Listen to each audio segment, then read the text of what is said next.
Welcome to my channel. உங்கள் husband seat பண்ணுறாரா? அப்போ அவங்கக்கிட்ட கவனிக்க வேண்டிய 5 முக்கியமான விஷயத்த இந்த வீடியோவில் சொல்லியிருக்கேன். ஸ்கிப் பண்ணாமல் பாருங்கள். அவங்களோட ஃபோனை ரொம்ப சீக்கிரட்டாக வச்சு யூஸ் பண்ணுவாங்க.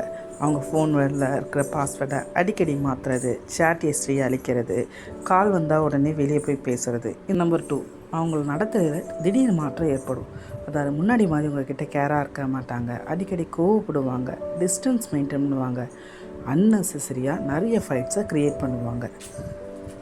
நம்பர் 3, அவங்களுக்கு நேரம் உங்கள்கிட்ட கண்டிப்பாக இருக்காது.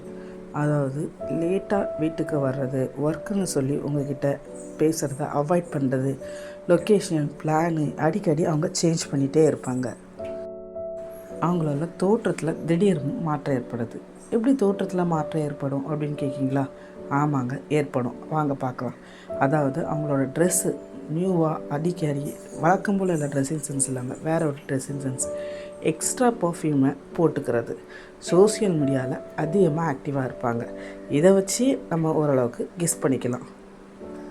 ஃபைனலாக ஒரு முக்கியமான பாயிண்ட்டை பார்க்க போகிறோம்.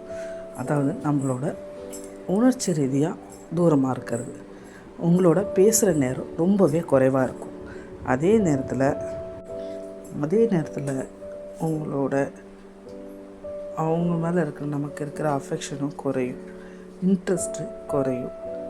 நம்மளோட ஃபீலிங்ஸ்க்கு எந்த ஒரு மதிப்புமே கொடுக்காம நம்மளை இக்னோர் பண்ண ஆரம்பிப்பாங்க. இந்த மாதிரி சிம்டம்ஸ்லாம் தெரிஞ்சால் அப்போ அவங்க நம்மளை ஸ்ட்ரீட் பண்ணுறாங்கன்னு அர்த்தமா அப்படின்னு யோசிக்கலாம். இல்லைங்க, சில நேரம் ஒர்க் ப்ரெஷராக கூட இந்த மாதிரி சிம்டம்ஸு தெரியலாம்.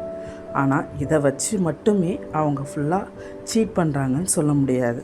ஸோ அவங்கவுங்க நம்பிக்கையை பொறுத்தும் சூழ்நிலையை பொறுத்தும் இந்த மாதிரி விஷயங்கள் மாறுபடும். தேங்க்யூ.